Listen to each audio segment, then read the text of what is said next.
Assalamualaikum dan selamat pagi. Welcome back to channel. Pagi ni macam biasa Zul akan buat review market di coin market cap dan juga circuit tag analysis untuk tengok ke mana arah pergerakan market. So hari ni adalah hari Ahad, hujung minggu. So tak akan normally tak banyak berlaku pergerakan yang drastik sebab apa volume yang rendah. So apapun untuk hari Ahad kita akan tengokkan candle, kita akan tengok technical apakah movement trajectory untuk minggu depan. So minggu depan adalah dalam minggu kita ada minggu start kita punya 13 hari bulan. 13 bulan untuk hari Khamis minggu depan kita akan ada data yang penting iaitu CPI data. So pun kita akan tengok chart ke mana ke arah pergerakan market untuk currently, untuk short term dan long term. Okay, tanpa bermasa lagi, let's go kita pergi ke coin market cap dulu untuk review market secara keseluruhan apa yang berlaku dalam tempoh 24 hours untuk hari Sabtu semalam. So inilah coin market cap. Currently total market cap berada mana still lagi dalam 900 bilion. Tak banyak berlaku perubahan. Volume drop dengan drastik kepada semalam ikutkan awal pagi 50 bilion, 56. Untuk pagi ni kita tengok 32 bilion. BTC still lagi dalam orang yang sama, almost dalam 40%. Ethereum lebih kurang 17% dominasi dalam market. So untuk harga semasa untuk pagi ni, Bitcoin drop daripada semalam 19.5 ke 19.3k, iaitu 1% dropping. So bila Bitcoin drop, kita jangkakan untuk altcoin yang lain juga akan turut dropping. So untuk Ethereum kita tengok dropping minyak 1.64%, tapi still lagi around yang sama, price tak banyak berubah, still lagi dalam 1.3k.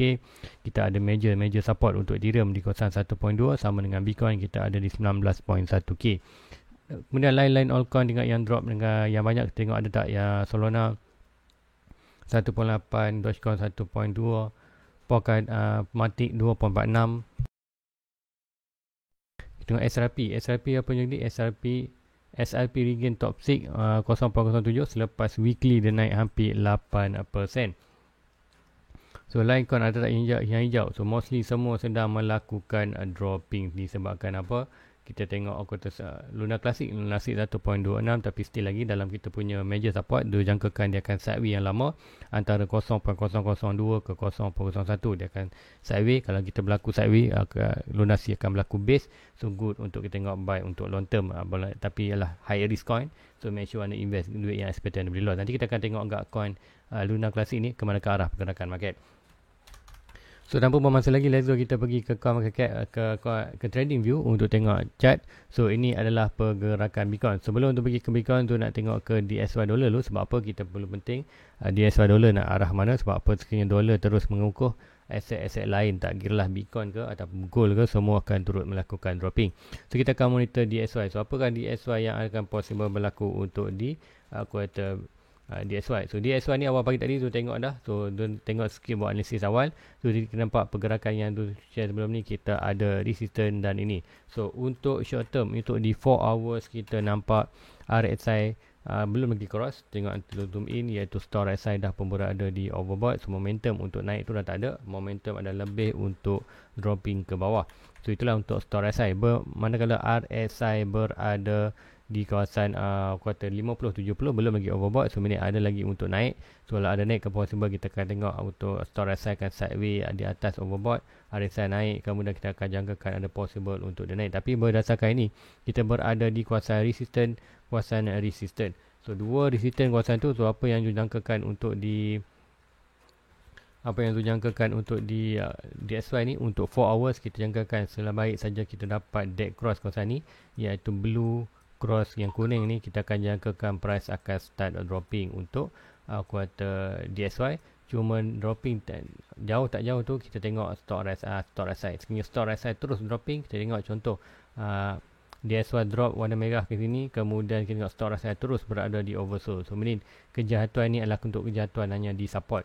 So support di mana? Yang pertama kita ada major support dan major resistance untuk Fibonacci kawasan ni. So akan tunjukkan nanti.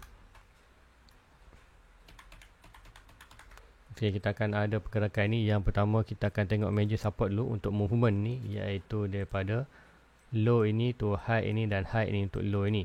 So pertama kita dah cari sebelum ni resistance, iaitu swing high ini to swing low, kita dapat box resistance. So now pagi ni kita nak tengok box major resistance, major support, iaitu last low, last high, kita akan dapat support. So support kita berada di kawasan yang ni.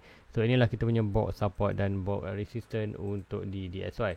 So untuk cuma je cakap tadi untuk pergerakan market atau untuk short term, cakap tadi sekiranya RSI ni berlaku dead cross, kemudian kita dropping tu lah store RSI terus drop ke bawah. Tengok adakah price tu kambau, kita boleh monitor juga kita punya minor support daripada last low ini to last high. Tu meaning apa yang berlaku, price akan drop ke minor support ini. So kita tak perlulah monitor kat sini, kita hanya biarkan line kuning saja. So meaning apa yang kita jangkakan adalah untuk DSY akan possible untuk di short term di 4 hours. Kita akan tengok kita akan jangkakan untuk DSY akan melakukan sedikit cooling down sebelum dia melakukan kenaikan ataupun yang kita tengok kan. Sebab apa kita akan dua RSI. So RSI di 4 hours mostly more kepada nak kejatuhan. So itulah RSI di 4 hours. Kita akan tengok juga di chart lain, kita akan tengok untuk di daily, apakah pergerakan daily untuk more kepada short term. So untuk 4 hours adalah lebih kepada dalam tempoh satu hari punya pergerakan. So untuk daily kita akan tengok mostly lebih kepada untuk weekly ataupun satu minggu punya pergerakan. So untuk ini kita tengok RSI stock RSI berada di oversold, RSI above 50. So meaning kita nampak RSI still lagi bermain above 50. So meaning untuk long term mau kedua weekly kita nampak adalah untuk DSY akan terus melakukan kenaikan. So nampak dia punya RSI tu punya. So meaning untuk dalam 4 hours dalam masa tempoh satu hari 2 hari, kita akan tengok ada possible untuk DSY berlaku rejection balik ke kawasan support sebelum dia regain balik ke atas. So kejatuhan ini akan boleh menyebabkan Bitcoin naik, kenaikan ini akan menyebabkan Bitcoin dropping. So let's go, kita pergi ke chart Bitcoin, kita tengok correlation ataupun kesamaan pergerakan Bitcoin dan DSY. So first kita akan tengok di Bitcoin, kita akan tengok di 4 hours. The 4 hours kita tengok pergerakan adalah current tengah dropping, ada pattern. So apa kita nak fokus pada RSI ini. So RSI di Bitcoin berada, tengok di 4 hours stock RSI berada di oversold, RSI juga berada almost di oversold, cuma tak berlaku golden cross lagi. So meaning apa yang berlaku, kita akan tengok ada potential untuk di Bitcoin melakukan kenaikan sama mana macam juga akan kita tengok momentum untuk stock RSI. Kalau RSI dah melakukan cross, golden cross, kemudian stock RSI terus berada obat, so meaning kita akan hanya tak akan berjaya untuk tempuh kawasan resistance di kawasan ni. Meaning untuk di 4 hours kita akan jaga untuk short term pump. Kemudian untuk di daily, kita tengok untuk daily. Di daily kemana ke arah pergerakan untuk secara weekly punya target untuk minggu depan. So untuk di daily kita akan tengok price dan RSI. So RSI berada mana? RSI currently berada di overbought. So RSI below 50 almost dah dead cross, kemudian top RSI mula start drop. So meaning secara weekly ataupun minggu depan kita jangka mungkin akan satu candle kuartal hijau, kemudian next candle mungkin akan dropping balik. So meaning kita ada possible untuk hit kita punya bear flag ni. Bear flag ini untuk price hit ke kawasan dalam umur kita punya lower low sebenarnya adalah umur dalam lower low yang baru iaitu 16k. So adakah kita possible untuk minggu depan dapat lower low untuk kata next week? Sebab apa? Next week ada apa? Next week kita ada 13 hiburan.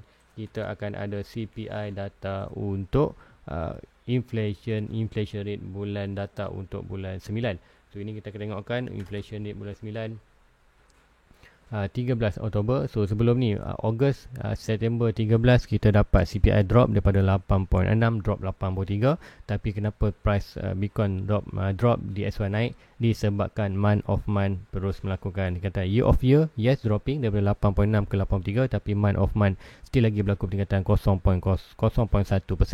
So terminate untuk bulan 9 ni data iaitu akan report Oktober 13 hari Khamis ni. Kita akan tengok sama juga, kita nak tengok year of year dan month of month. Year of year tu jangkakan still lagi berlaku penurunan 83, mungkin drop ke 8.0.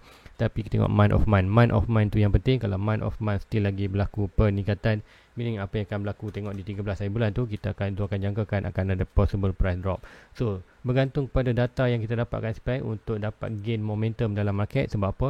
Dia akan menyebabkan kenaikan dan kejatuhan untuk DSY. So bila DSY ataupun dolar tu mengukuh ataupun kuartal loss power mengucut, apa yang berlaku, Bitcoin boleh naik, Bitcoin boleh drop. So bergantung pada kenaikan dolar. Sebab apa? Bitcoin kerana adalah dalam bearish market, normally kita akan expectation more akan drop. So meaning untuk minggu depan ada possible kita akan hit 16k lower low sebelum kita ada retest balik kawasan mungkin akan sideways lagi kawasan ni ataupun regain sikit ke kawasan atas sebelum kita drop lagi ke kawasan bawah. Sebab apa, possible kita akan berlaku dia akan buat channel ataupun buat wedge kawasan bawah ni. Tandem channel nanti tu akan draw kan, possible kita akan tengok last low, last high, last low. Kita possible kan untuk di 16k. Kemudian kita akan jangkakan kita akan ada massive resistance di kawasan ni. So berlaku sekiranya price daripada 16k ni kita ada possible untuk bounce balik ke kawasan ni. Kemudian apa berlaku tu jangkakan dia akan buat channel. Buat channel. Kita akan tengok channel ni ataupun wedge tu, bergantung channel ataupun wedge tu. Banyaklah possible tu. Ini adalah menandakan ini adalah pattern bullish atau pattern reversal. So kita macam cakapkan bottom dah hampir, iaitu jangkaan bulan 6 bulan 7 kita akan dapat harga paling low untuk Bitcoin dalam bear market kali ni. Kemudian kita akan dua jangkakan selepas kita dapat low saja, kita akan sideways antara kawasan 29 ke 20k untuk dalam masa tempoh 2 tahun 23-24 sebelum tahun 25 barulah kita akan start buran. So itulah more kepada short term. So dalam market Zul mau jangkakan untuk minggu depan dropping, tapi apapun Zul still lagi monitor dua pattern ni, green candle, green line dan kuartal bearish trend line. Tu break mana salah satu ni akan menyebabkan Bitcoin melakukan kenaikan ataupun dropping, bergantung kepada trend line mana yang di break. So itulah untuk analisis untuk pagi ni. So lalu kita pergi ke Terra Luna. Terra Luna ni apa yang berlaku? Terra Luna macam cakapkan, Terra Luna ni pun berminat untuk tambah lagi untuk reducekan tu punya average tu pada 0.05 yang berjumlah hampir RM6,000. So Zul akan buy dekat kawasan ni untuk reduce. Sebab apa? Zul nak menunggu pergerakan yang macam ni, iaitu sideways. So meaning kita akan jangkakan sebaik saja Bitcoin melakukan kuartal sideways ataupun dalam 20-26 tu kita jangkakan untuk lunasi possible akan buat laku sideways kawasan ni, dan sekiranya kita dapat kawasan base, itulah confirmation untuk kita invest untuk jangkaan next pump untuk dilunasi. Berapa tinggi? Kita pulang kepada lunasi baru saja launch dia punya tax burn. So Binance dah start, so exchange lain pun dah start. So currently dah hampir 5 bilion lunasi di burn. So kita banyaklah untuk coin ni burn, dan hopefully in future kita dapat balik lunasi ni di pack balik dengan UST. So ini kita akan jangkakan lunasi kalau di pack balik dengan UST. Tujuan utama lunasi lah, dia punya fokus adalah untuk di packkan balik lunasi ke dengan UST. Adakah berjaya atau tidak? Kita pulang. Kalau projek berjaya, ini sekali investment ni kita akan beri profit. So make sure anda invest duit yang anda expectation akan boleh loss di lunasi. Mana-mana investment pun make sure anda yang high risk seperti ini, make sure anda invest duit yang anda expectation akan boleh loss. So guys, rasa itu saja untuk analisis untuk hari ni. So make sure anda tahu 4 hours adalah more dijangkakan ada possible untuk melakukan dropping. Di 4 daily expectation boleh melakukan di 4 hours untuk Bitcoin ada possible untuk melakukan pump sampai mana terpulang, mungkin silangan channel. Untuk di daily kita jangkakan more kepada untuk dropping. So make sure anda tunggu, kata tak perlu panik, DCA saja. So kalau anda nak macam Zul tunggu untuk end of the year bulan 12 barulah Zul akan start DCA. Sebab apa? Zul nak follow dia punya 4 year circle, iaitu jangkaan untuk bottom untuk di Bitcoin adalah bulan 12. So meaning kita ada timeline tu menjangkakan kita akan drop ke kawasan ni bulan 12, iaitu bottom. Kemudian kita akan sideways dalam box koun ini antara 25k ke 14k ataupun 28 ke 20k terpulang pada market.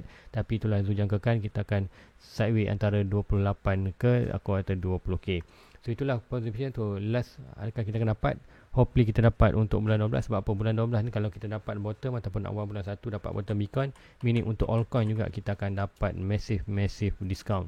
Meaning kita dapat 95-98%. So yang tu target adalah Matic, Quarter, Phantom, Chainlink, Uniswap, ada. Itu target-target lah untuk more long term untuk buying. So apa-apa tu tunggu sesi lagi kumpul modal, tu akan start by bulan 12. So itu aja untuk market analysis untuk market ni. So apa-apa like, subscribe, share kepada rakan lain. So sekiranya anda sebarang permintaan, anda boleh type di ruangan komen. So dia buka komen pagi tadi, tak ada yang request. So tak request, so tak buat, so hanya tengok di donasi saja. So sekiranya anda sebarang request untuk chat, anda type saja di ruangan komen bawah. Esok pagi Zul buat review, Zul akan buat untuk analisis untuk anda.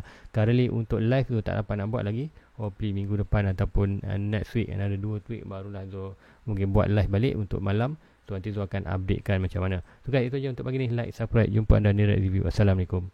Bye bye.